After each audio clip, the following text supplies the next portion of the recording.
ayagala kulokoka ayagala kulokoka ono ayagala kulokoka ono ayagala kulokoka fukamira engatto zo zireke wali kibayita towa via fukamira wanisema linnya yongera okulinnya fukamira awo kati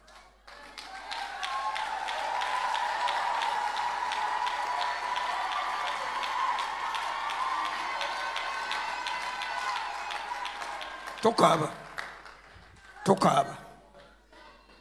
guma omutima gwana amanya go gwana Sekayimurani obiirawa pangalira Masaka nenga obadde obeera Masaka era gye wangaalira Masaka mu kitundu ki Rakai osaliddewo lwaki osazeewo okulokoka kiki ekikubaddeko kiki ekikutuuseeko n'olowooza okulokoka akati sebo maze ebbanga ddene nga ndaba enjiri yammwe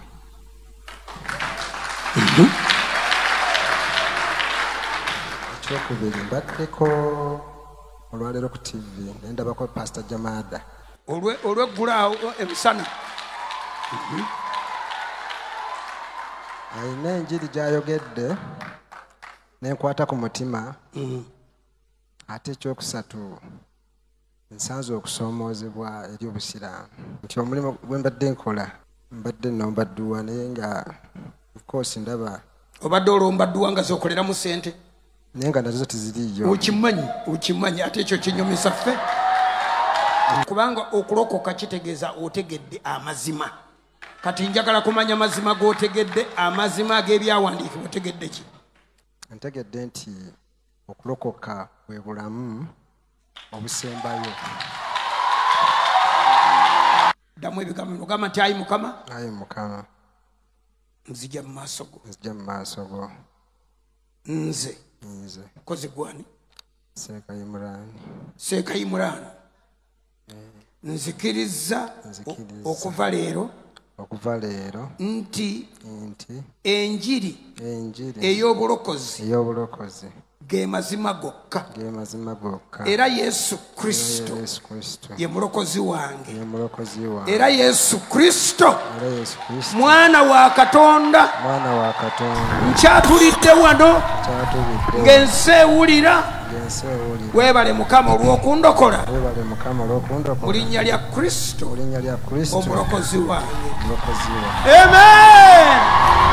Alhamdulillah wassalatu wassalamu ala ashrafil mursalin nabiyina wa habibana maulana Muhammad sallallahu wa ala alihi wa sahbihi ajma'in wa ba'd. Atendeze w'ekitiibwa Allah nannyini buyinza nannyini matenda aga waggulu asobosezza okubeera ntutuuka ku Dawa TV ku lunaku lwaffe luno tutera okubeera nga tukuŋŋaana bannaffe lwebawanikiremu eyaki eya Sande nti lunaku lwaki lwanjuba enjuba terina lunaku ennaku zonna zaani za Allah tusaba wakitiibwa Allah subhanahu wa ta'ala atuweemu obulungi masha Allah tukomyeyo nate muganda waffe tumya ku munno tutandise abeere nga yeetegeka okubeera nga atugoberera mu budde bwaffe obwa bulijjo bwe tumanyi tubukyosezaamu katono olwa programu zaffe okuba nti nnyingiko mu lunaku nwekito mutemyeko muganda tutandise insha Allah otandika okutaginga otandika okusharinga ku YouTube genda osubscribinge ebintu bibeere nga bikoze eki bitambula bulungi olwaleero nze kennyini kabulejungira nze nekwatiddemu nga nina ttiimu engumu ennywevu ennene enzito basheekh bakabedwa nga bendi nabo mu studios nga anziridde ku mukono gwange wano ogwaddinga ku screen yo gwa kkono Sheikh Haitham Aidi Lubega soko obuze kuwatuwuliriza. Assalamu alaikum wa rahmatullahi wa barakatuhu abatulaba ku Dawa TV tubaagala nnyo amanya Haitham Aidi Lubega. Masha Allah atera nimbaletira musajje mwanguli enjasa biggu ateko mama wadde ko ligo salamu bino simu birala wabula muki mu bino nga yatambula ki atambula ne bino we ku Qur'ani omutambulira sayidi eno Bible omutambulira sayidi eno Sheikh Abubakar Ibrahim Sempala buza kubatulabira batugoberera ahmaduhu subhanahu wa ta'ala alladhi lam yattakhidh waladan ولم يكن له شريك في الملك وخلق كل شيء وقدره تقديرا ثم الصلاة والسلام على رسول الله أفضل صلوات الله وسلامه وبركاته عليه أيها الأعزة السلام عليكم ورحمة الله وبركاته yetimu nene jinina yo olwalero nzamanya ne doboza Abdul Nur Ismaila Sematimba nga bulijjo masha Allah mu program je natandika nga ndina moderator obwomu negenda ngegazwa kati olwalero abajitulako tusukko munana oli nemba siri omanya nti achi omulimu gukoze eki gugenda muki mu maaso masha Allah omukulu abakulu mu balabye era mbadde mubagoberedde bulungi nga waliwo ayaniriza akoze eki mukwaniriza gobaniriza niwe mugamba nti toa viato nga wakiise nga fukamira wano olidde nga jamwe engattozo Seeka Aid ekigambo ky'omusajja oyo kyayogedde ekyo fukamira wano manyife mu daawa tukwata kigambo koki buli kigambo kirina maki amakulu n'okola ki n'okulungamya fukamira wano jamu engattozo okifunyeemu ki alhamdulillahi rabbil alamin thumma salatu wassalam ala rasulillahi alkarim abatulaba ku Dawa TV sawa yakubeera nga tuddukira mu byawandiikibwa yayopeni jayo olupapula ebeerako newowandiika ate sekanga bwakugambye beera ng'oyita abo abataliiwo abatannabakola ki bagambe nti ekintu kyetinze tegereka bulungi ono gwe bagamba nti fukamira n'oyo yennyini agamba nti fukamira n'abo bennyini abali mu kizimbe ekyo zonna nsobi kubanga ekisookera ddala toyinza okuwa ekyokulabirako toyinza kuyingira mu buliri noga ndi mwobojjeramu engatto bw'obanga tonayingira buliri engatto olina gy'ozireka ate tomala kubutuukamu n'oyimirira mu masuuka bwoti olyoka ojjamu engatto ekyo kikyamu engatto balina we bazireka kaakati baganda baffe bano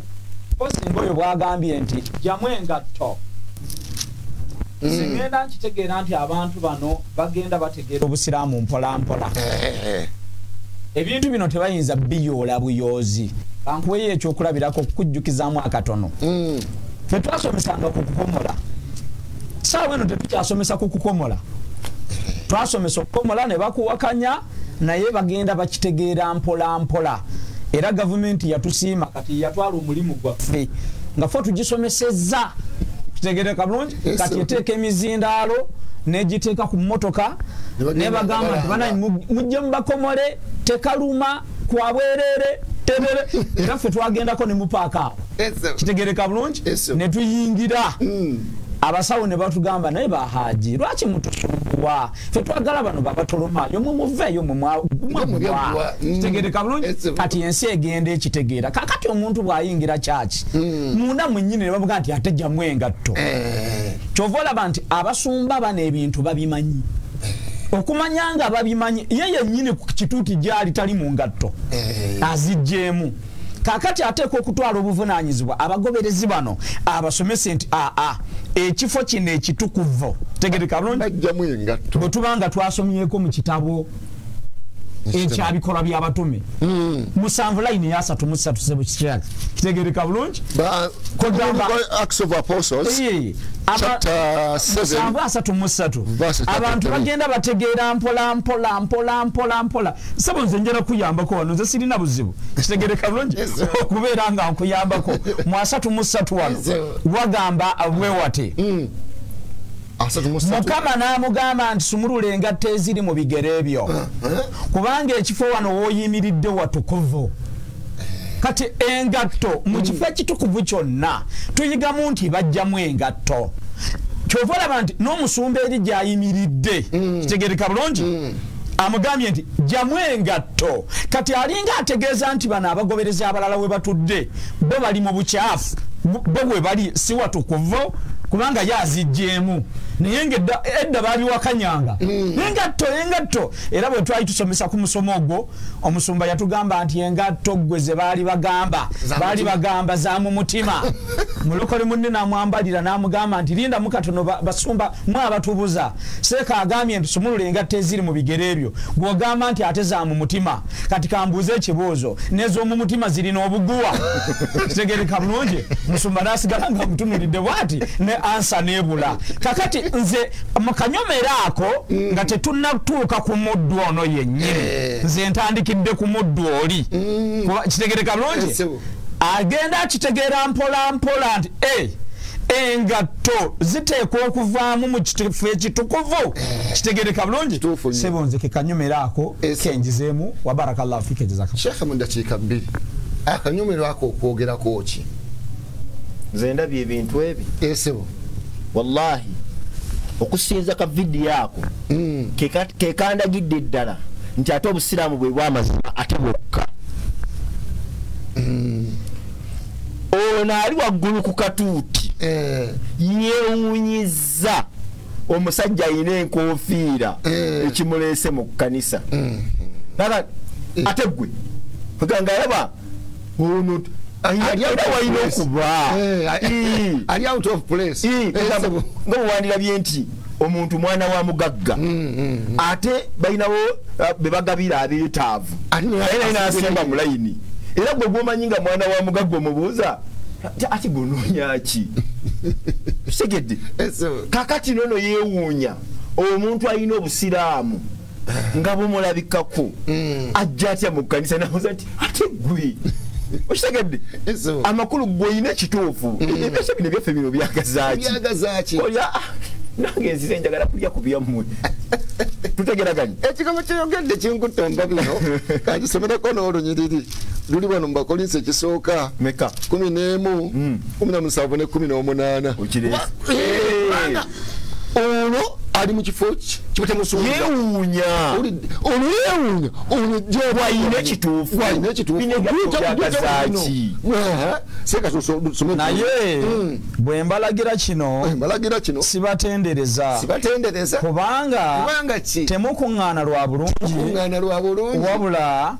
olw'obubi kubanga ekyolubereberye bwe mukuŋŋaanira mu kkanisa mpulira nga waliwo okwawukana mu mmwe era nkikkiririzaamu akikkiririzaamu kubanga era n'okwesalamu kikugwanira kubanga balina okwawukana kibagwanira abakuŋŋaanye mu kkanisa nabo bebatabukako akati ono yeewuunya abalina obusiraamu obulikkiriya ekimulese katuuti kiki bwamulabye nga zze naga nti onazze ono ekifo ekitukuvu akiwa ekitiibwa era oli webamugambye nti jjamu engatto tagaye nti azijjamu za mutima n'akikola n'azijjamu kati ekyokubiri kiri ku ono omwami ono abadde ayaniriza amwaniriza jangu n'amala nagattako mukazakaza kiki kyosinziriddeko ddala kyennyini kweganga alinga agamba nkwewuunya kyosinziriddeko ddala ogambe nti kati nzize olina agamba maze ebbanga zenga ebigambo mbiwulira fukamira n'afukamira kiba kyongera okutegeeza nti ekkanisa yonna ng'ogjeeko wali eri omusumba wayimirira awasigadde si watukuvu kubanga naye omusumba bw'abajja bali abali eri modiesi tabaga nti mugjeemu engatto wano katuutike waali agamba katonda bw'aba wakwokya muliro ayokyeeko bali abo bajjeemu ngatto naye abajja wano naye nze katonda tajja kunvunaana kubanga engatto nazijjeemu Seeka ekintu kino nga bwenkugambye batandise okukitegeera mpola mpola awo bw'otuuka wali ku hamu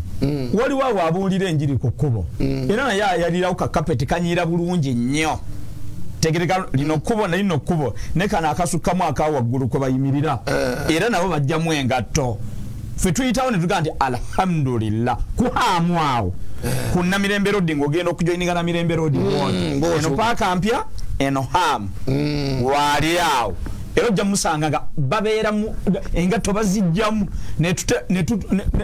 tusanyuka mu mitandika nti alhamdulillah bagenda kola ki bagenda mu ekyo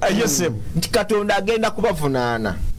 nabo bakimanyi naye mu byaba abavunaana afazali engatto zaazi basonyiwe zo bazijjemu bavunaana birala seeka mu kanyomero ako ndabawo engeri ya Katemba yaliwa kitegereka bulungi ekisookera ddala omuntu bw'abanga ajja gy'oli tegereka bulungi gwe kikwanguyira kityo okugamba nti oyagala kulokoka gwe gambye nti ayagala kulokoka ng'omuntu wakamulaba bulabi ajja gy'oli toyinza na kubuuza nti mukulu ki ekikuleese obadde ogamba ki amakulu okusinza ku bigambo ono byazizzaako maze ebbanga nga ndaba enjiri nga ngoberera enjiri kitegeeza nti ono amumanyi bwekiri ono mu kumumanya waliwo Katemba awo okulabisa nedda nze sijja kitegeera bwenti nze kyentegedde nti omusajja ono bulijjo abadde ayina obudde bungi ng'abuwa enjiri kyentegeeza kyekino nti ayinza okuba nga mu kutegeera kw'eddiini ye n'enjiri eno gy'awulira omanyi buli muntu alina engeri gy'amatiza seka kankubuulire ekituufu kiri nti abasajja bakola omulimu gw'okubuulira bamatiza omusajja asobola okumatiza ennyaanya envunula agamba giri ennamu mukama akola ekyamagero kyo n'ogirya kuba balina olulimi olumatiza luba lulina naye kati enjawulo weeri mu biwandiiko mwolina okutegerera amazima gaani ayogera ki simanyi bakyeŋambye bwekitegedde owooluganda bulijjo awulira njiri naye ensibuko y'enzikiriza y'abaana babuulira enjiri nga gye yeetaaga okumanya kubanga byo ebiwandiiko byogera ki ku kulokoka kuno kwayingiddemu kyoyogerako nkiraba naye nedda eno tejja lwaki tejja kubanga ono akugambye nti ebbanga lyamaze abadde amaze ebbanga ng'akoze eki ng'agoberera enjiri owekitiibwa nabiyuna Muhammad salama soka osomereko mu Qur'ani omwo essuula singa tubadde neno bu Qur'ani weeri awo bamodota ali mbyuma wansi ogituleetera mbukulira 7 173 sharihi yaayo 173 sharihi yaayo egamba etya balete nobo Qur'ani eri tulabe suratu sura ey'ekumi suratu Yunus aya 19 ne sharihi eriko agamba atya 173 suratu al-Araf 173 sharihi yaayo egamba bw'eti egambe tuwulire 173 agamba bw'ati agambe tosaana kutubonereza ku lw'ebyo bye bakola bakadde baffe kubanga bo be bassaawo n'olwekyo Katonda kyeyava ajja ku bantu bonna obujulizi nga tebannaba kujja ku nsi kuno baleme okwekwasa ku ebyo byonna olwekyo Nabbi sallallahu alaihi wasallama yagamba nti buli mwana yenna azaalibwa azaalibwa ng'ali ku ddiini ye ey'obutonde ekyo kitegeeza nti azaalibwa ali ku ddiini azaalibwa ali ku ddiini eyawula Katonda mu bwomu eddiini y'Obusiraamu wabula bakadde be be bamubuza ne bamuyingiza mu yaabwe yonna gye baba bakkiriza emigamba etya meka 19 Suratu Yunus aya ey'ekumi-n'omwenda mankind were but one community kitonde kiyitibwa omuntu baali ekibiina kyeki kimu on one religion ku ddiini emu Islamic monotheism eddiini ey'Obusiraamu eyawula Katonda mu bwomu then they differed later abo ne bagenda nga bakoze eki baawukana bagivaako mpola mpola and had not been for a word that went forth before from your Lord. Singa takyali ekigambo ekyasooka olubereberye Allah kye yayisa nti tagenda kusaanyawo nsi yonna mulundi kiki gumu. It would have been settled between them regarding what they deferred. Allah yandibadde abakwatirawo ku ekyo kye baakoze eki kye baayawukanamu. Sharihi yayo egamba etya? Sharihi yayo egamba abweti narrated Abu Huraira radiyallahu anhu. Abu Huraira radiyallahu anhu atunyumiza. The Prophet sallallahu alayhi wa sallam said, Omubaka Muhammad sallallahu atugamba nti every child is born on al-fitra, omwana yenna azaalibwa ku bubumbwa, true faith of Islamic monotheism, eddiini entuufu ey'obusiraamu, to worship none but Allah alone, obutasinzayo kintu kirala kyonna obisinzibwa okujjako ani? Allah nga katonda ow'amazima. But his parents wabula abazadde be convert him to Judaism, abazadde be bamutwala mu Buyudaaya or Christianity, oba mu Bukristaayo, or Magnetism, oba okusinza biki ebyobuwangwa. as an animal gives birth to a perfect baby, nga wolaba ensolo nga ezadde omwana atuukiridde, do you find it mutilated? ng'okisinganamu obuki obuzibu okulaba nti ekibaddewo kisobola okukyukamu. Era nga hadithi eri mu Sahih Bukhari. Kati kitegeeza ki nti ono okwesiba ku bintu bino ng'abadde ajja abigoberera kyekikoze eki kyekimuleetedde obuzibu olw'okuba awulira abantu abatagwanira kuwulirizibwa. Allah atugamba mu suratu Maida awo ayana mu 2 atugamba atya 5:42 agamba bw'ati sama'una lilkadhibi akaluna lisuhti, agamba ati bawuliriza nnyo eri obulimba yeetaaga kuwulira Qur'ani atali ku bulimba bwakoze eki bwawulira akaluna lisuhti, agamba bawuliriza nnyo eri obulimba esebo bali banguzi nnyo bakulukulwe bwe babanga bagujjidde gwe Muhammad kale yamula wakati waabwe. Allah yakola ki? Yali yalawula dda Nabbi Muhammad nti bajja naye nga bawulirizi baki babulimba n'enguzi baki bagirya balukulwe. Ayina kigambo kayogedde omusajja ono agambye nti abadde asoma dduwa asakawo tujja twagala tuve eno mpola ku bigambo byabwe mpola olidde kati ekyo ekigambo tukikoze eki tukigusizza so kiriseeka tugenze ku kyokusatu. Agambye nti asanze okusoomoozebwa mu busiraamu mu basiraamu tugamba obadde osoma dduwa ate osanze okusoomoozebwa mu baki amakulu nti abasiraamu umma endabufu gyotagenda kuvaayo ofere. Seka ekigambo ekyo kyogerako ki? Abatuwuliriza abatulaba kakati asanze okusomozebwa bwaki kati fa abasiraamu tumukoze eki sifa abakugaana okusoma mukulu nedda ayinza okuba nga omusajja oyo mutuufu lwaki oteekawo bizinesi oba oyagala magoba kati ataddewo bizinesi yakusoma dduwa ate abasiraamu abayita bagamba n'asanga obusoomozebwa abamugaana okusoma okutegeera nti ne bw'oba ng'osobola okwesomera edduwa Allah akola ki? Akwanukula ye n'ateekawo ebitali mu busiraamu n'agamba nze kambiteekemu ng'amanyi nti bizinensi kansome edduwa kati bizinensi bw'egudde n'agamba nti nsanze okusoomoozebwa mu basiraamu kati bw'anaasanga okusoomoozebwa eyo gy'alaze nga naye avaayo. Musajja wulira baba bizinensi egiteekawo abasiraamu ne bagaana okugendayo okusobola olina okusanga okusoomoozebwa kubanga wateekawo bizinensi kola magoba naye akapaana okataddewo ate gy'alaze ate kuteeka okumanya abantu bano si bangu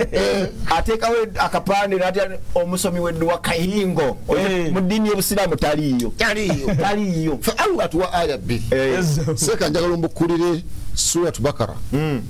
aya 186 seeka okokinge Yakobo 3 186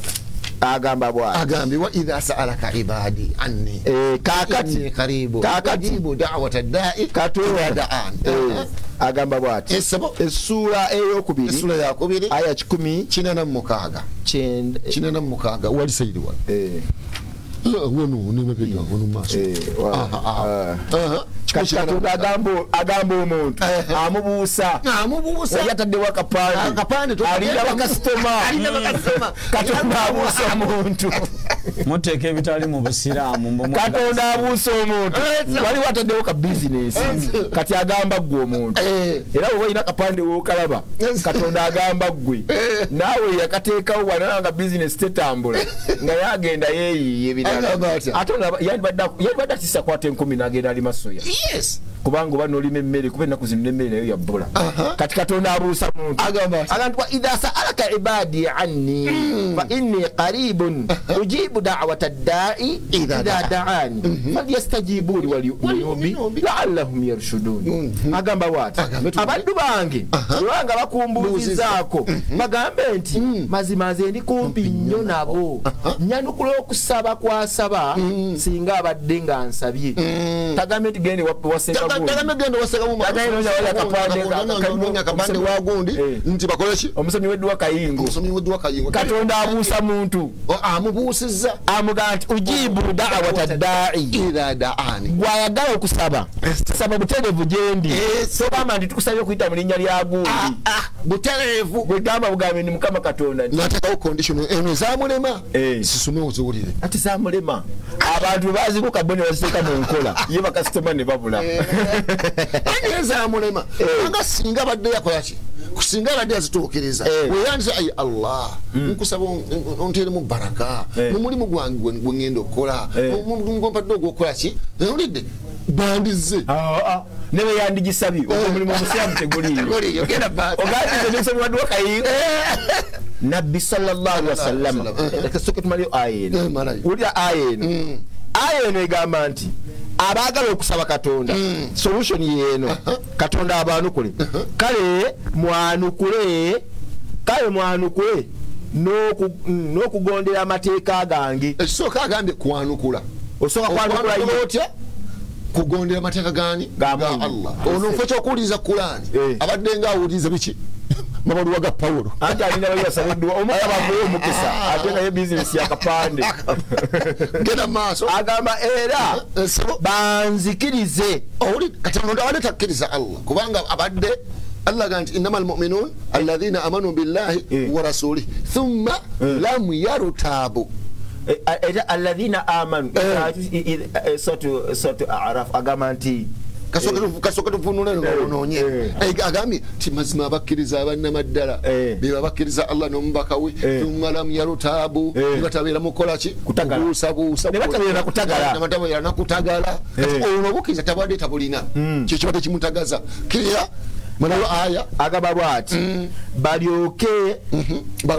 baluŋŋame kitegeeza obulungamu tabadde nabo bwebanga bakoze ekyo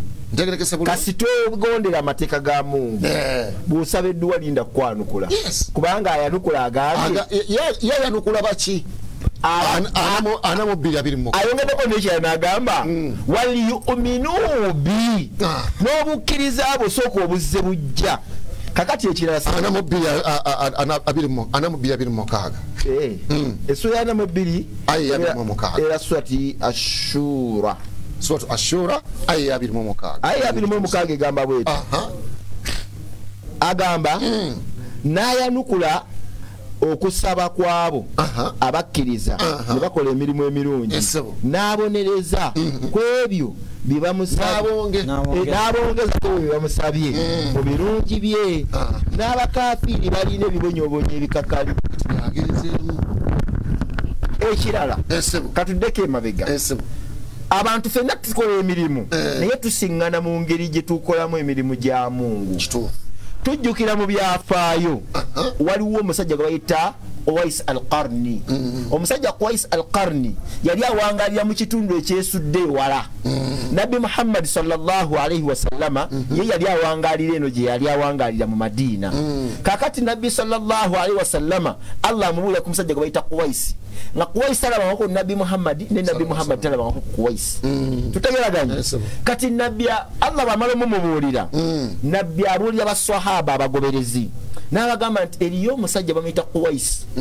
al-Qarni ali mu kitundu Qais al-Qarni owe Qarni naye omusajja oyo ayina maama we mukadde naye omusajja oyo yakkiriza obusiraamu era buli lwayagala okujja eno yeeraliikirira okulekawo maama we kubanga embeera gy'ali musimu mativu nti waliwo asobola okufa ku maama we nga ye kubanga omuntu wakula afuna embeera ez'enjawulo waliwo watuka nga takyasobola genda mu manju nga wakutegula omanyi pampa ey'omukulu bwezi tewaseeka naye Qais ng'agaa nti baganda bange bonna siraba wasobola kukola kintu kino nga bwe kyetaagisa kati Qais al-Qarni buli oyagalanga okugenda n'alowooza omukadde naga nti nsaba Allah akkirize naye kamala okufa ku mukadde paka ekiseera kyatuuka nabbi yagamba basahaba n'abagamba omusajja gy'ali ali eyo wala mu Yemeni wansi eyo nabbi gy'ataatuuka okumanya nga nabbi Muhammad yali nabbi wa Katonda kati anyumiza bano bagenda kufuna omukisa ogwakubiri nga banyumiza yitafunye omukisa gubirabako Allah n'okumugjawo amugjeewo kakati ekiseera kyatuuka nabbi n'afa nabbi bwafa Abubakar Siddiq radiyallahu anhu najja mu kulembeze naye n'awangala naye n'avaawo mu kiseera ekyo yali akyaliwo Abubakar ye yaliwo Abubakar yali amaze okuba kubanga gwali mulembe gwa Umar yali mu kituufu kakati omusajja ono aba avudde gy'avudde azze mu Makka azze mu Hijja agenda okutuuka nga ne nabbi yafadda naye Umar wajjukira ekigambo nabbi kye yabagamba nti bwe mulabanga ku musajja gwe bayita Qais al-Qarni mumugambe abasabire ku dduwa ku lw'omulimu omulungi guli gwakola Allah gwayagala ennyo gw'okulabirira omukadde kituufu omusajja aba ali awo bali ku byabwe agenda okuwulira nga Umar awulira waliwo ayita gwayita muyita Qais jangu Qais al-Qarni jangu najjukira erinnya ani goyogeddeko nti Qais najjukira erinnya nga nabbi yali bagamba namubuuza ani gwe badde oyita nti badde mpita Qais nkyaliwa nti wuuno Umar swahaba agenda kwogeraganya ne Qais al-Qarni ataali swahaba ye tiyalaba ku nabbi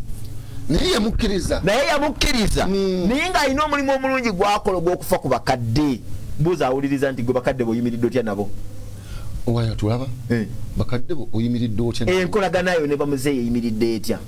ono swahaba yalaba ku mutume n'atuwa ne muddalusuze nabbi agamba bano baswahaba nti bwe muli mulabako omusajja oyo Qais al-Qarni mumugamba basabire ku dduwa kubanga edduwa ze zaanukulwa naye Allah yamusiima olw'enkolagana ye ne muzadde we wangi Qais yali azitowa nnyo nga tamanyi na kumanya nti munene bw'atyo mubede baswahaba bamubuulira ekyokubiri gwatulaba atugoberera ku Dawa TV Uganda program the research desk manya obukulu bw'ekigambo ekyo ekyomuzadde kimu ekyokubiri duleka kwenyuma gwe kennyini oyinza okubanga gwe ku Qais al-Qarni olw'enneeyisayo ne bazaddewo enneeyisayo ne Allah weesabire Qais teyakimanyaako nti munene amubuusa oba amubuulira yali Umar radiyallahu anhu yamugamba nti mutume wa Mungu yatugamba bwe tukulabangako tusabire ku dduwa edduwa zo bwezisaba Mungu azaanukula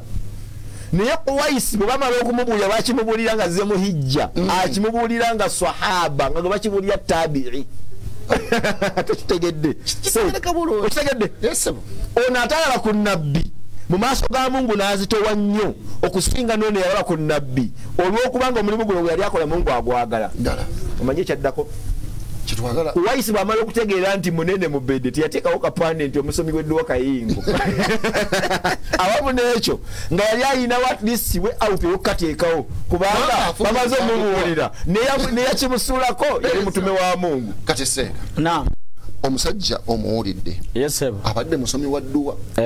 fe Qur'ani etulaze buli muntu osobola okwesabira ebbanga ly'omwala ng'okoze eki falyu'minu bi la'allahum yarshudun kuba kwanukula era Allah n'atukakasa nti ayanukula baki abakkiriza kasita bamusaba ntegerekesa bulungi eno sayidi eno gyagenze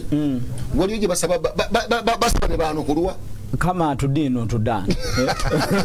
abadde azijja ku bantu neyo jagenze eriyo sala za njawulo nga za sente awuliriza amatadino tudani abadde atikula bakwasizza agome bamutikuli bagenda kumutikula waliwo sala eyemaliridde nga eyabakakadde layini eno eyab'emitwalo 5 saidi eno ab'etaano kubola balina kye bayita kansolingi kati bo bakikyusa just bakitimba butimbi nti counseling nona kugundirwa counseling olaba tubadde mu local downing abantu bonna bakimanye nti tuli waka tewali wakola naye nga TV zaabwe zigamba okuyamba obulokole okuyamba ku bulokole wano okuyamba kanisa eno mobile money yino oti kule n'omuntu ali ewaka atakola naye nga yatandika okumutikula nga teyagenda mu local downing oti kusawa zina yatakola inabuze newu nga bwabadde atikula ebi ne batuuka ekiseera ne bamubuuka nti mufere naye bagenda kumutikula ekyokubiri sheekh nga tonagenda ku kyakubiri kasooke tugendeko mu byowandiiko ensebo yakobo agamba atya yakobo egamba bweti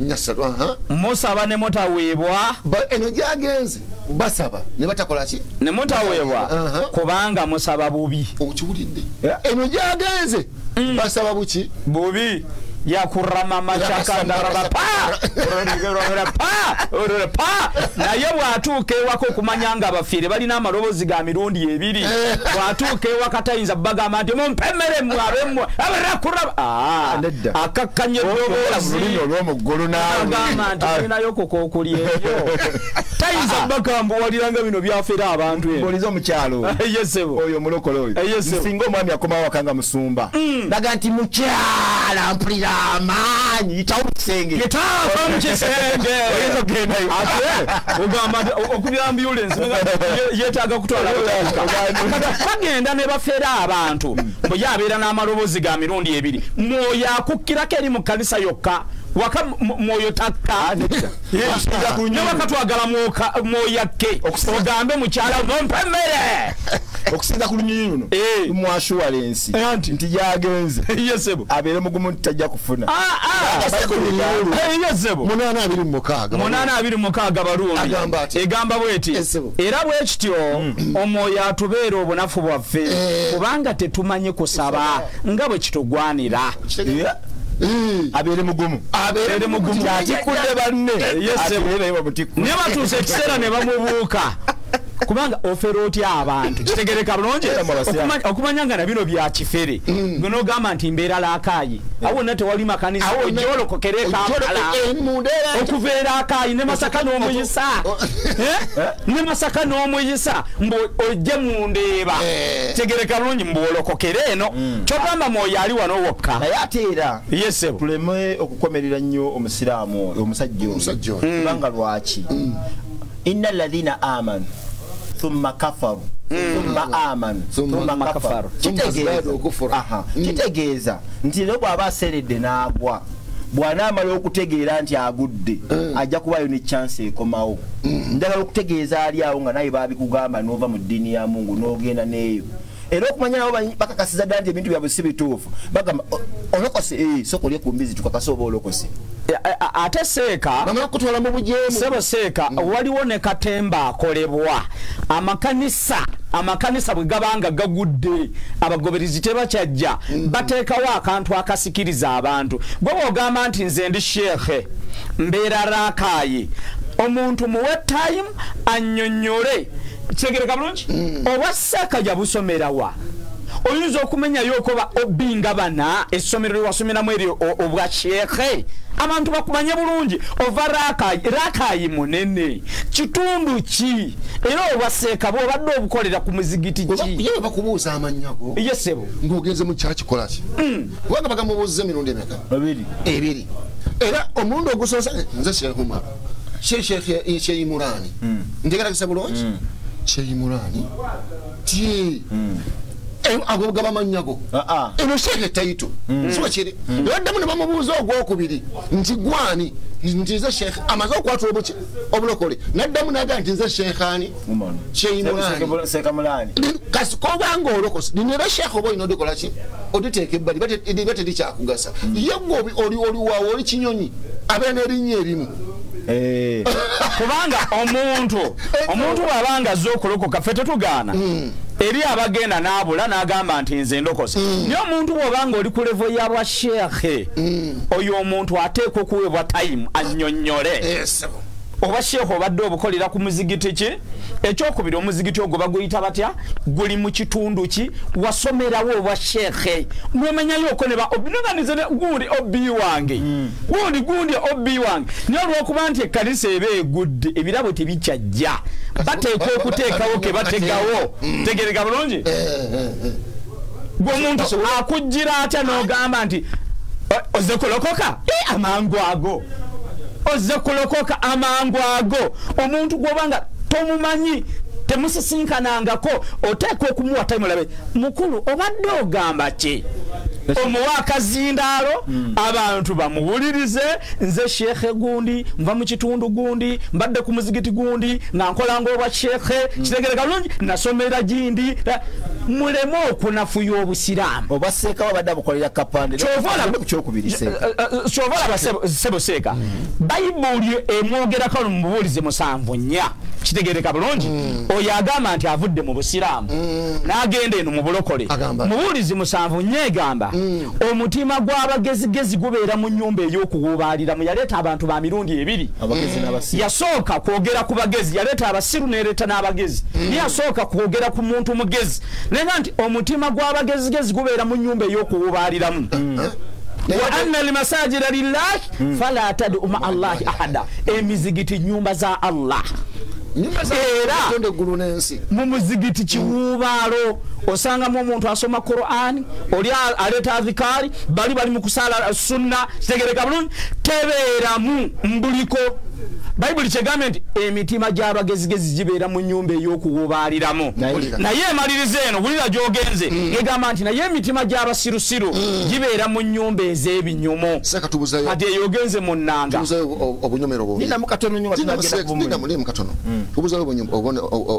obugundi bumeka obunyomero bubiri naye obuzibu budde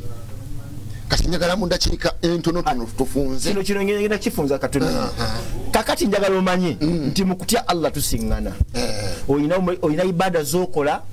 nga bwaba kuwaisi bwe yalina ze yali akola naye nga waliwo ate omulala oluusi alina obunafu mu ngeri endala kati twagala okutegeeza muganda waffe ali atuwuliriza mu bulamu ebitusoomooza bibaawo ate buli muntu bimunyiga bubwe naye bw'obanga okalubiriddwa embeera nga tonnabagenda woli omusomi w'edduwa kayingo genda ku muzikiti wa imaamu wo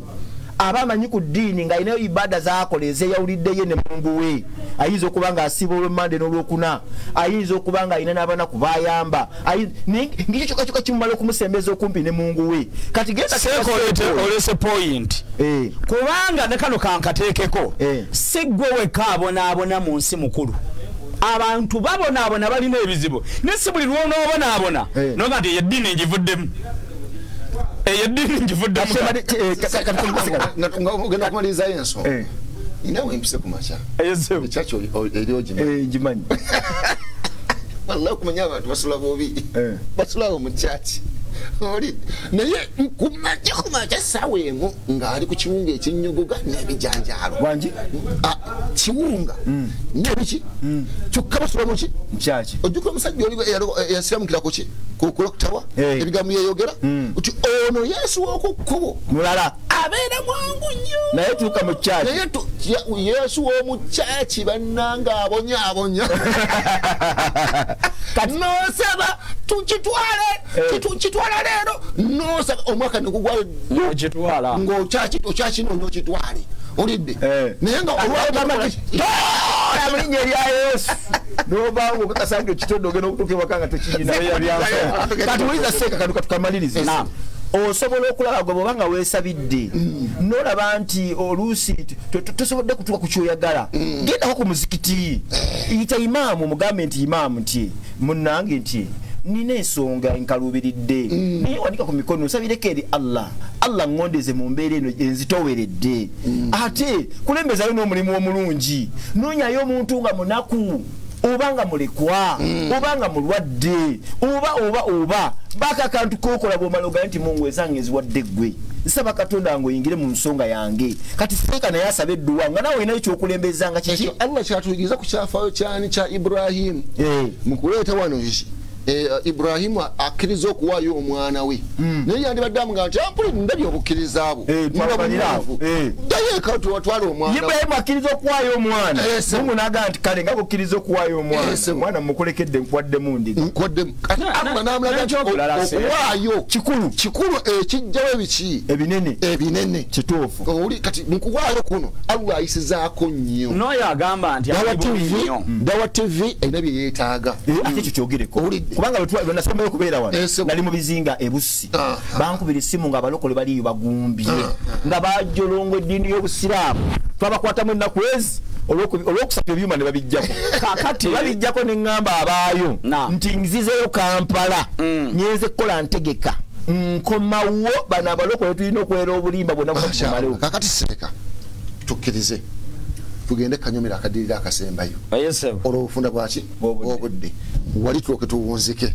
ntegerekese bulungi agamba atya omusajja agambye nti okulokoka bwe bulamu obusembayo nedde oyo mubikire bapoliisi ekisooka 15 mubikire agudde mu kintu takitegedde 15 bapoliisi ekisooka egamba bweti atuwuliriza bulungi nnyo n'obwegendereza kale mbategeeza abooluganda no yali abakulaba nga naye yalokoka kale mbategeeza abooluganda no yasuubira okulokoka enjiri gye nnababuulira era gye nnaweebwa era gye mwaweebwa era gye munywereramu era gye mulokokeramu mbategeeza era gye mulokokeramu era gye mulokokeramu era gye mulokokeramu mbategeeza ebigambo bye nagibuuliriramu obanga muginyweza wabulanga mwakkiririza bwereere waliwo ne full stop ennene bw'oba bakkiriza obulokole n'oyingira mu bulokole ng'obuyita bulamu kanyini kumutandika wuyo akubikira agamba mu maaso ga Mungu ajja kunvunaana kirala naye kino kyekyobulokole okkiririza bwereere bwekugamba nti kola naye simanyi oba naakusasula bonyeka obanja ate obanja ye lwaki wakkiririza bwereere Yesu bwe yali ayogera ku mbeera y'okulokoka Matayo 12:2 yagamba bw'ati kati mmwe mukwata Yesu ensobi fa tobeewuunya ne bana abasumba kyova abaseeka bw'ogenda mu Bayibuli ekirabo kya Yeremiya 5 layini ya 6 Bayibuli egamba nti omulimu gw'abasumba kubuza tayinza kunnyonnyola muntu nti Yesu ekigambo kye yayogera ku kulokoka yagamba nti munaakyayibwanga abantu bonna tegereka munaakyayibwanga abantu bonna okubalanga erinnya lyange naye alinyiikira okutuuka ku nkomerero ye alirokoka golowooza Yesu yakola nsobyo tugamba nti tulokoke ku nkomerero tusooka kukola omwana akyasoma busomi kitegereka bulungi sekanakano katekatereze nga gamba ndi bakutitibwa okulokoka kikolwa sinzikiriza ate ekikolwa ekitakolwa muntu kikolebwa Katonda ulaika humul mufrihuna abo Katonda bagenda okulokola ku lunaku lw'enkomerero balina okuyingira muliro nga tegeeza okuwona nga togooza okwesiima awo katukubewo nnyo okulokoka mmwe kyemugamba mu lulimi Oluganda tetulinamu kigambo kulokoka si kya Luganda ekyo ekigambo kya lulimi Luswayiri nikulokowa twakigandawaza kati ekyo ekigambo okulokoka Yesu yakiyita atya mu lulimi lwe ate abo bakulu nnyawo yakiyita atya mu lulimi lwe ogiyita nti nzikiriza ekyo kikolwa mukulu si nzikiriza kyova olaba nti kitegeeza okuwona ki ebibonerezo bya Katonda waliwo olunaku olukambwe seeka igwa no mu Yobo 3 layini ey'omukaaga egamba bweti 3:6 eriruddawa yiino wano some mpimibwe mu minzaani eyenkanankana Katonda alyoka amanyi obutali butuukirivu bwange alina kumala kupima kati ani yapima abo walwaznu yauma idhinil haqqu lirrahman walwaznu yauma idhin lahaqqu faman thaqulat mawazinuhu faulaika humul muflihun. Katonda alyoka kukwata kuteke ku minzaani n'okupima ku lunaku olwo okupima emirimu gy'abaana Adamu kugenda kubeera kwa mazima ne Katonda gwalipima emirimu gye emirungi ne gibeera nga gye gisinza obungi oyo yali baawonye. Ekyokubiri okulokoka kuno okwogerwako yesebo kwe kubeera ntogenda kuddayo kugamba nti ate enjala ennuma ate sikulu fiizi z'abaana babagobye ate landiroodi abanja ate manyanga ndagala ggula ngatto ebizibu byonna oliba obiwonye. Yesu kyagamba Bayibuli kyegamba mu bikolwa by'abatume 2:19 bikolwa eby'abatume mitendo wa mitume egamba bweti buno bwe bubonero obuteekwa okubeerawo omuntu alyoka alokoke mukulu. Egamba bweti ndireeta eby'ekitalo mu ggulu bwaggulu n'obubonero owulira n'obubonero mu nsi wansi wulira obubonero omusaayi n'omuliro n'okunyooka kw'omukka enjuba erifuuka ekizikiza n'omwezi okubanga omusaayi olunaku lwa Mukama olukulu olulitenderezebwa nga terunnaba kujja awo olulituuka buli alisaba erinnya lya Mukama alirokoka. Omala kutunulawo waggulu kasoma bange enjuba yawano musaayi nula bange enjuba kizikiza omwezi musaayi enjuba kizikiza kasoma nabo kizikiza saba erinnya lya Mukama kakati n'erinnya lya Mukama libalisaba ebyo tebalimanyi kubanga Bayibuli yatutegeeza nti ffe byerinnya mutusonyiwe tetulimanye twalyerabira mu Yeremiya 23 layini ya 27 negandi eryo tetulimanyi. Kakati wulira obukwakkulizo bw'olina okuteekawo obulabeko obubonero olyoka olokoke omusumba tayinza nakubuulira mazima. Kati ensobi ya mukwano gwaffe gye yakoze kubeera ku njiri n'agiwulira Katonda bw'ayogera ku bantu abo ab'enjiri. Osoma mu kitabo ky'Qur'ani agamba nti wadda ta'ifatu min ahli alkitab law yadillunakum wama yudilluna illa anfusahum wama yash'uruna. Katonda agamba gwe oyagala nnyo njiri ogiwulira. Katonda agamba nti kyagala ekibiina mu bannannyini kitabo be bakristaayo n'abayudaaya singa bababuzizza mmwe abakkiriza tebababuza wabula beebuza bokka. Allah asooka n'akakasa wano nti bo bennyini baabula seeka wangi lindamu bw'oba oleese aya eyo tegereka bulungi wennyini awo olikwatawo tegereka bwe babanga baabula ne Bayibuli yaboogerako nti baabula mu 15:18 bakolinsi ekisooka egamba bweti kaleera n'abo abeebaka mu Kristo baabula. Bamugambe yatula nti Yesu mwana wa Katonda Yesu mwana wa Katonda tayinza namubuuza nti ekigambo Katonda kitegeeza ki ogenda mpola obadde okimanyi nti waliwo enjawulo wakati w'okuzaala n'okubeera omwana wekiri obyawulo ebyo bulungi nnyo buli gw'ozaala aba mwanawo naye si buli mwanawo nti omuzaala. Okiwulidde Yesu yagamba mu kitabo kya Yokaana 13:33 n'agamba abayigirizwa be nti baana bange abe nagamba Abayudaaya nti ŋŋenda nejje ŋŋenda temugenda kusobola kujjayo kati Yesu agamba abayigirizwa be nti baana bange yabazaala mwani. Ojjoote omwana ku Mariyamu malayika yajja eri Mariyamu mu Luka 2:6 olizaala omwana wa bulenzi. Ani agenda okuzaala? Mariyamu. Kati ate ogamba otya nti ate Katonda yazaala? Ojja omwana ku muntu ajja kunoonya omwana tamulaba okutako omwana we olizaala omwana wa bulenzi oliba olubuto. Yesebo kubanga eno yali profesi ya Nabbi Isaaya 7:14 aliza Mukama kyayibaba wa kabonero kano nga kazenga kati akabonero kitegeeza ekyamagero ekyewuunyisa ate agenda kukibawa ddala nga kino ekyamagero ekyewuunyisa ekize wekimaze okujja ne bakibabuulira oli omukyala atamanyi muki musajja aliba oluki na olubuto tamanyi musajja n'abo oluki alina olubuto n'oluwa Katonda ng'olera Katonda amaze okubuulira ekiribaawo. Kati obuzibu bwe buli kyekigambo mwana wa Katonda kati ekigambo mwana wa Katonda kitawaanya abantu nkiddamu si buli mwana okubanga waliwo n'abafaazi waliwo kitaffe mu Katonda wano mu Uganda kitaffe mu Katonda si ekityo maama wa mumanyi owa mumanyi owa mumanyi ate gwe owa mumanyi Aseeka bano bafere nziramu Yesu ani gwe yagambako nti omuntu bw'ayagalanga okulokoka agambe nti Yesu mwana wa Katonda bamala kwatuza ebitaliyo buyiiya ebintu ebitaliyo ate n'abatuza atya Yesu abagambe Yesu yawangala ku nsi n'atuka okuvaako nga tawuliddeyo omuntu yenna alokose olaba naye yasaba nti ndokola kati yeye asaba bamulokole mu Yokaana 12:27 Yokaana 12:27 wawan Yesu agamba 12:27 Yokaana tegereka bulungi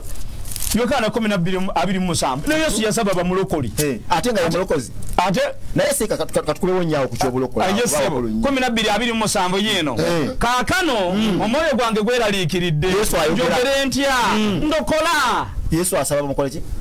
asaba bamulokole n'akuutira abayigirizwa be n'abayigiriza essaala n'agamba nti mumbanga musaba mwogere nga bwe muti kitaffe ali mu ggulu erinnya lye litukuzibwe obwakabaka bwe bujje byeyagala bikolebwe mu nsi nga bikolebwa mu ggulu tuwemmere yaffe ya leero otutwala mu kukemebwa naye otusonyiwa amabanja gaffe nga naffe bwe tusonyiwa abatwewolako otulokole ery'omubi n'abagamba musabe nga bwe mutyo okulokoka bakusaba busabi okimanyi nti abantu bano bavuluga ebintu bino n'amuyita Katonda ate namuyita omwana wa Katonda tulina wali olukuŋŋaane nateetesebo era omusumba yatugambye nti gw'okyamuteeka omwana ye Katonda yennyini yagamba nti Yesu ye Katonda n'agamba ye ne mugamba lindamu esaala egamba nti bwe mubanga musaba musabenga bwe muti tikitaffe ali mu ggulu erinnya lye litukuzibwe mu kiseera we yabeerera mu lubuto esaala mwagisabanga mutya kitaffe ali mu lubuto neŋandi kitamu ali mu lubuto mu kiseera we yabeerera mu ttaka kubanga nti yafiirira ebibi byammwe mu kiseera ekisaala mwagisabanga mutya kitaffe ali mu ttaka nsuula eri ne bayingira eddiini ne batandika okusiramuka byakifere tuli bwayise n'olwayise olukuŋŋaana weeruli nga lutambula bwakya kirokotawa olukuŋŋaana weeruli bwayise kyetinda bwayise wali ku ttaawo ku nkulungaawo gitawo kojja kuwulira ennateete wali ku bitaala baamala emyaka 8 wayise ogambe bamazeewo emyaka 8 nga bavuma eddiini y'obusiraamu awo bwayise awo naye mu bbanga lya myaka 8 tebafuna eryadde ekiyenje ekiyingira obulokole naye Allah tusasire twakafunayo 10 bameka 15 alhamdulillah rabbil alamin enate fe twakafunawo bana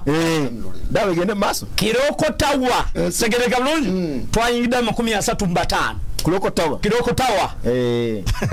kati nate no tuyiga buli agamba nti Katonda azaka tumusomesa ekigambo Katonda kyeki kati nsasira yesebu nze netegese bulungi bi idhinillah nsimbula genda mu bussi bakubanga mbadde nkyayina ebikyansibi naam mafuta yesebu singa Allah asasira mu baddu be yasibwa madala ne vaya agamba nti amafuta gandekere nze kastampa amafuta nga nsibula inshallah ensonga ziweddeyo ensonga tubadde twaga kukola ku kino eky'omwana wa Katonda temanyi tetwagala katukogera buki ono bwine eyakala ali olidde nsomera yeri aya mu Qur'ani na wano nsomerewo 2 wano erimbukulira esura ejja kuba yana 3 aya 15 buli agamba ebyo ategeere gyagwa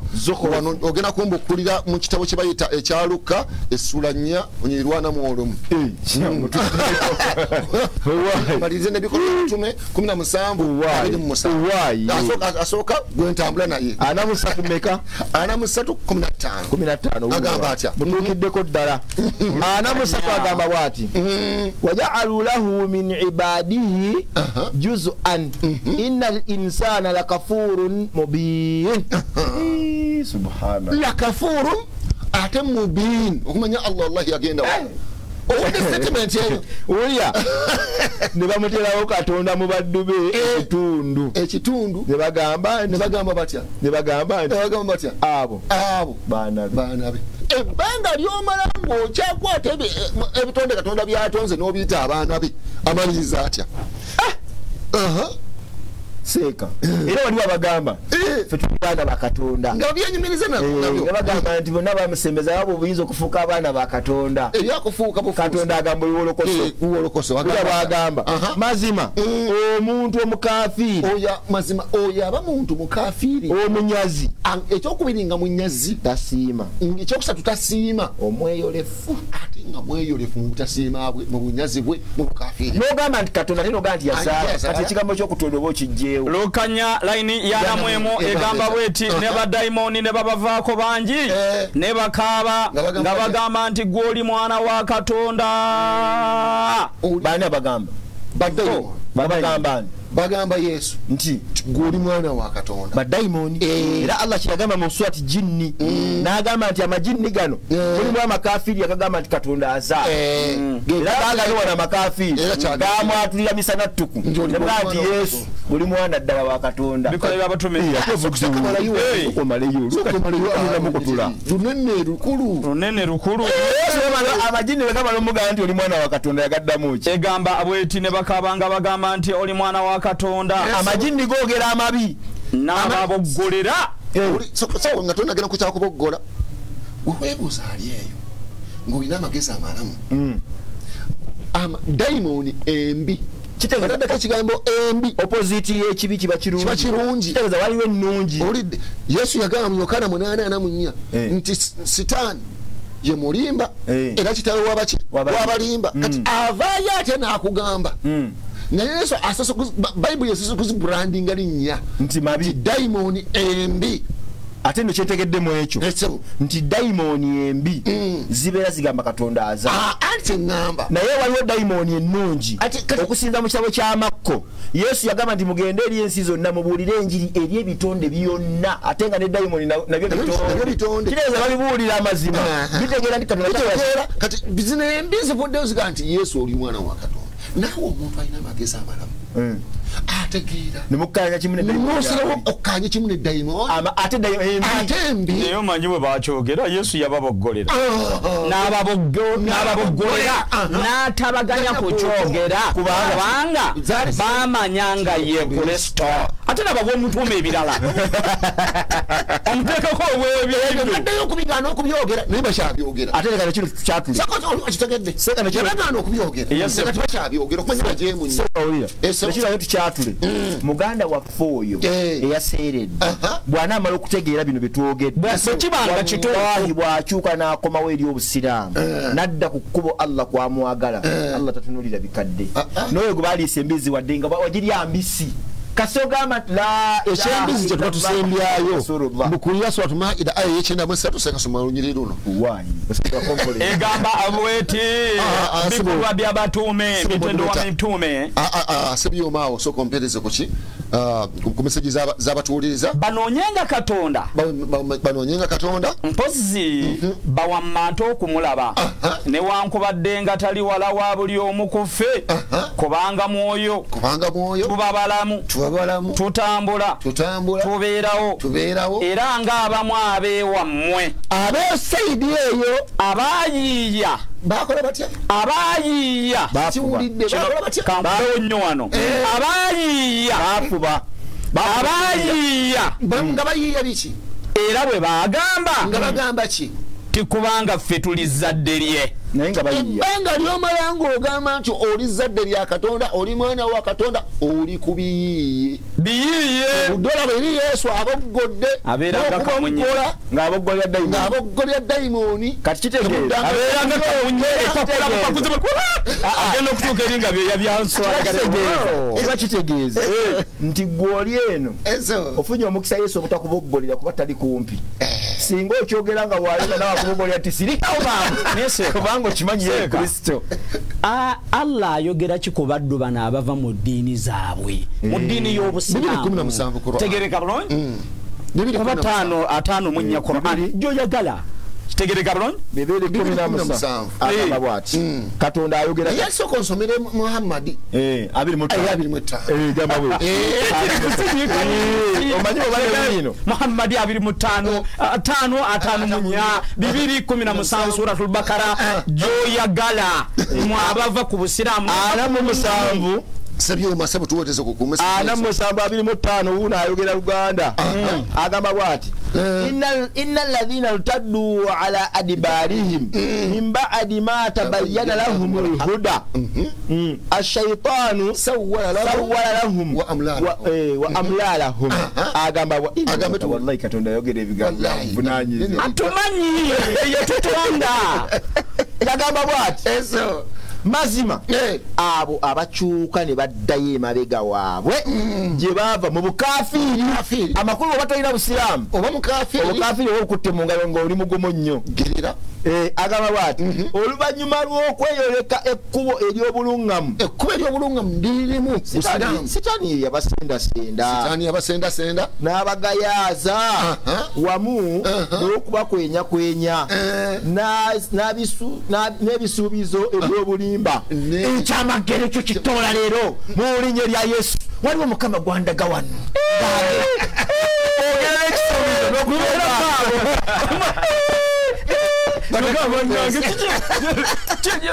bali kuki kati kusaba kwa nabachoko abefungula ne befungula mukunamira abantu kitegereka bulungi seka kakati Allah agamba ati wano mu suratu Maida kitegereka bulungi aye ya 5 mwenya wano ategereka bulungi ya ayyuhalladhina amanu man yartadda minkum aya jobo someyo ya ayyuhalladhina amanu wali mubakkiriza man yaltadda minkum an dinihi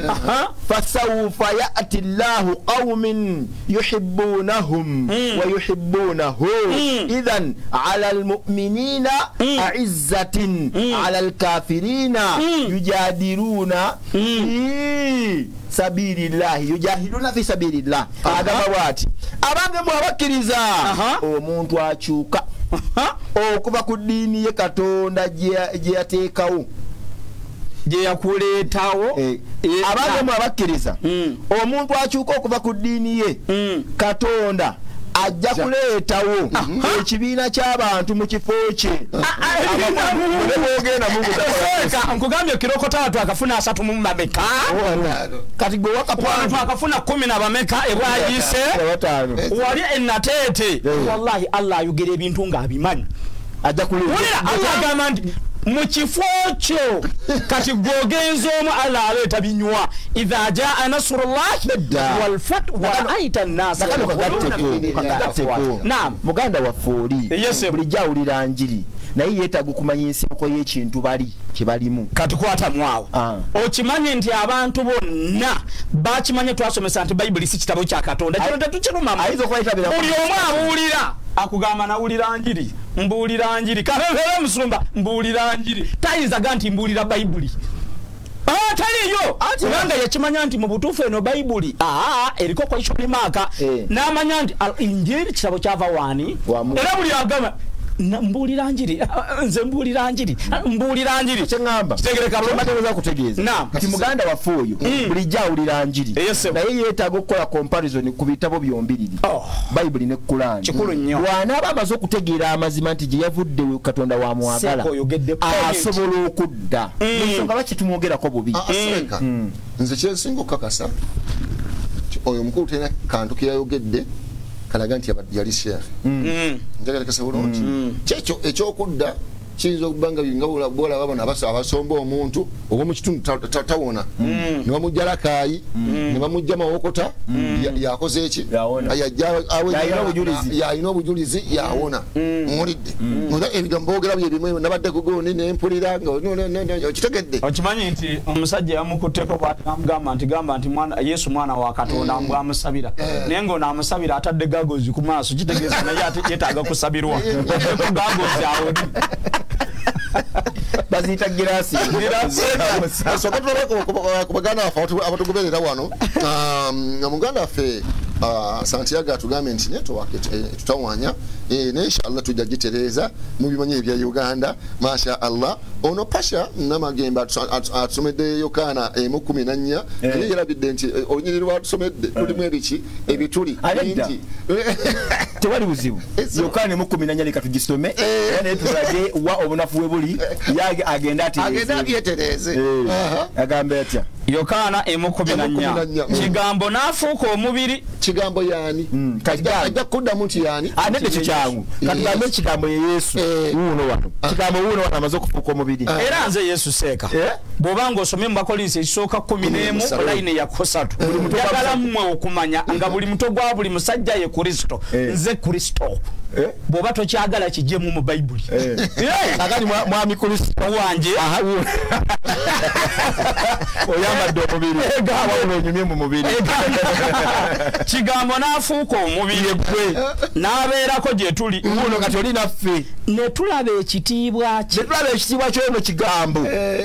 ekitiibwa ng'ekyoyo eyazaalibwa omu yekka ono kigambo ye Yesu wuno Kristo tuli naye wa kati Yesu ono alina gwafaanana oli eyazaalibwa omu yekka ani yagala atubuulire oyo pasha pasha bulire ono yazaalibwa omu yekka ono Kristo gwafa wuno Kristo wuno wano kakati alina gwafaana kati bamuzaala kitaffe Katonda alina bamubiika kati amutubuulire obadde mutamulina era naye akyalowooza nti ye Kristo taddeyo yetegereza nekino pasha kimugambe wallahi b'osiramu Katonda tatunulira bikadde netegeera enkadde eno Katonda agisanga otuulere ono sante banaga nti ezo ndiga ati bazeegaana ezo ndiga ddala Fatima Ahmad nagan masha Allah mubalabule baneekwasa birala fe omulimu gwaffe tugutuukiriza masha Allah ono Nadia natugamba nti kituufu Sheikh Eid omusajja akonyemu masha Allah Nadia twagala nnyo sebyala yunufu naga nti Sheikh mukubaawo nnyo awo tukonewo nnyo awo tukubewo nnyo tetuta kubanga abantu babayita kulokoka ne kubanga okolaki okulokoka agambye bw'ati ng'agenda mu maaso ono bamuyita Ellen Queen Jacinta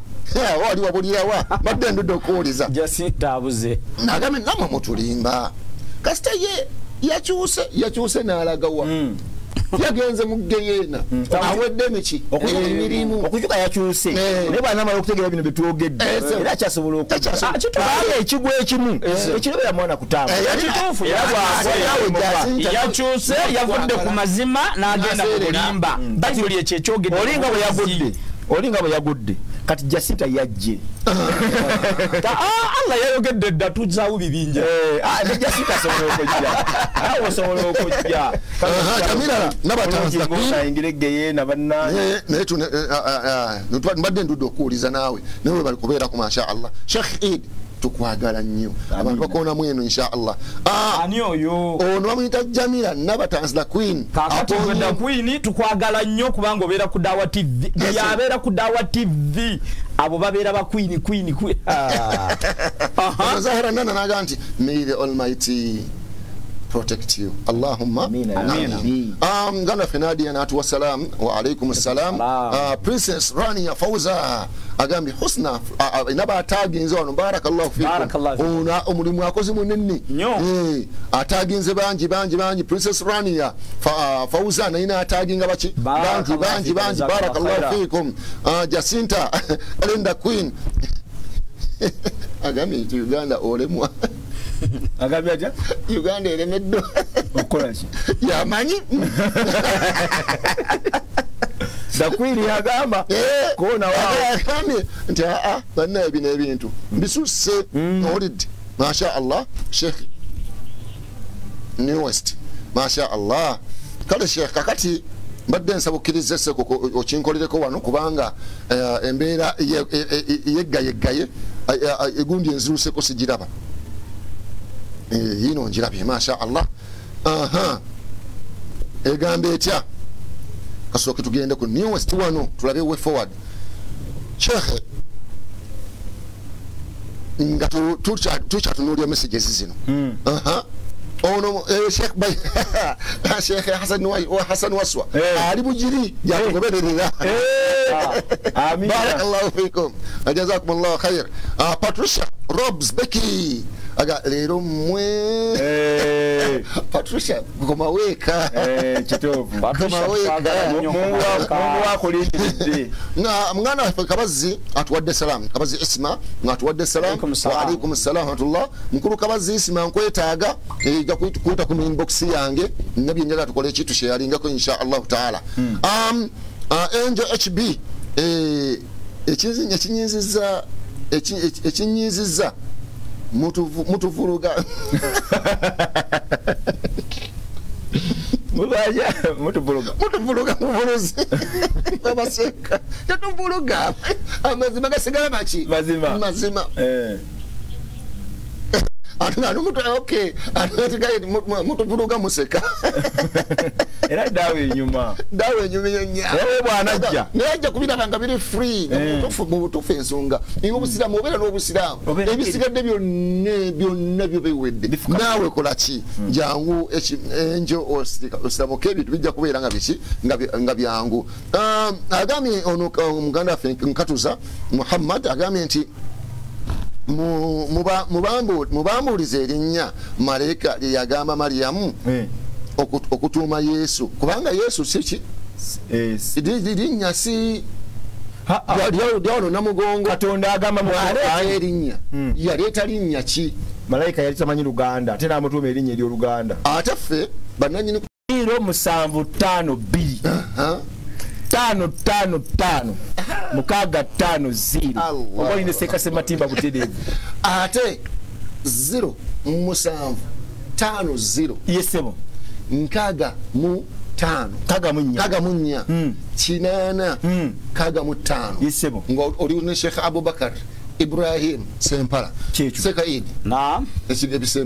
ebisembayo nze nebaza bwebaza ababeera ku Dawa TV ne mugibeerako tusaba tubeereko tuyige eddiini yaffe owone ebirimbo ng'ebyombo omuntu avudde mu busiraamu ebyo oba obiwonye kubanga eno ye TV esomesa amazima n'omanya nti ekitabo kiri ekyabannaffe bwe kiti bwe kyogera kino ate ekyaffe kigamba bwe kiti gwe wennyini ne weesalirawo kubanga Katonda agenda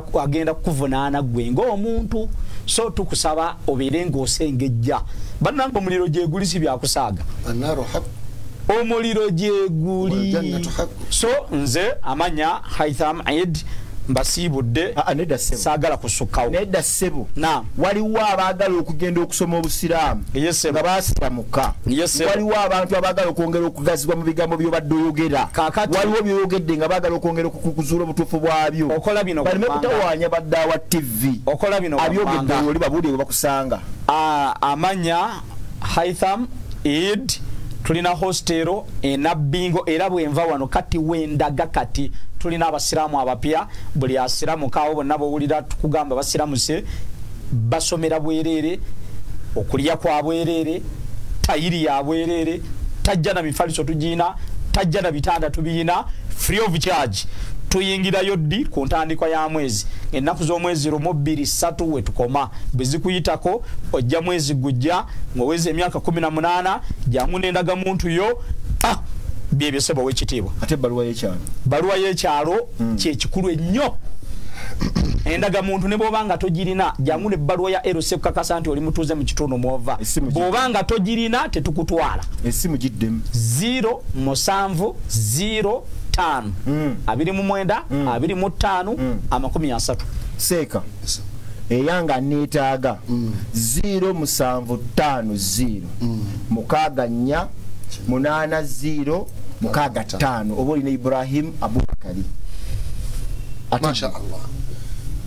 eyange wajogedde dda 0752 55 5650 وبارك الله فيكم وجزاكم الله خير في الدنيا والآخرة السلام عليكم ورحمة الله وبركاته وعليكم السلام ورحمة الله وبركاته